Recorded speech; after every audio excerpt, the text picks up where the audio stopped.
High বন্ধুরা, সবাই কেমন আছো? আজকে আমি আবার চলে এসেছি নতুন একটা রান্না নিয়ে। আজকে আমি তোমাদের দেখাবো চিকেন দিয়ে পাস্তা রান্না। তো চলো ওয়েট না করে রান্নাটা দেখে নেওয়া যাক। রান্নার জন্য আমি নিয়ে নিয়েছি পরিমাণ মতো পাস্তা, কিছুটা ছোটো ছোটো করে চিকেন কুচি, বাঁধাকপি কুচি, পেঁয়াজ আর রসুন কুচি, কাঁচা লঙ্কা কুচি, টমেটো সস, রেড এবং গ্রিন চিলি সস, একটা ডিম। প্রথমে আমি পাস্তাটা বেশি করে লবণ দিয়ে ভালো করে সেদ্ধ করে রেখে দেবো। এখন আমি গরম কড়াইতে তেল দিয়ে ছোট করে কুচি করে রাখা চিকেন আর পরিমাণ মতো লবণ দিয়ে চিকেনের পিসগুলো ভেজে নিচ্ছি। একই তেলে একটা ডিম ফাটিয়ে দিয়ে আর তাতে পরিমাণ মতো লবণ দিয়ে ডিমটা ভালো করে ঝুরি ঝুরি করে ভেজে নেব। এখন ডিমটা ঝুরি ঝুরি করে ভাজা হয়ে গেছে, এতে আমি দিয়ে দিচ্ছি পরিমাণ মতো মিট মশলা।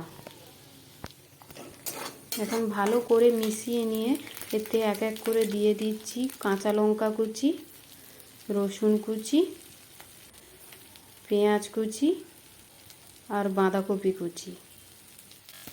এখন সব কিছু ভালো করে উল্টে পাল্টে ভেজে নেব।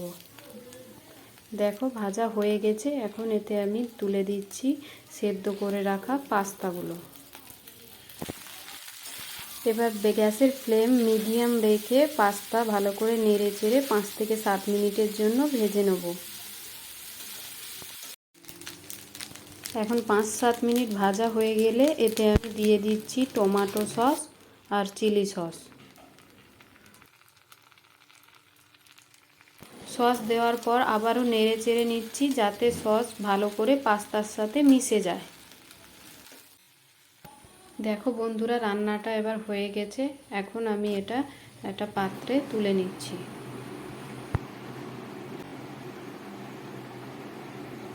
এবার একটা পাত্রে পরিবেশনের জন্য তোলা হয়ে গেছে, এতে আমি অল্প পেঁয়াজ কুচি ছড়িয়ে দিচ্ছি।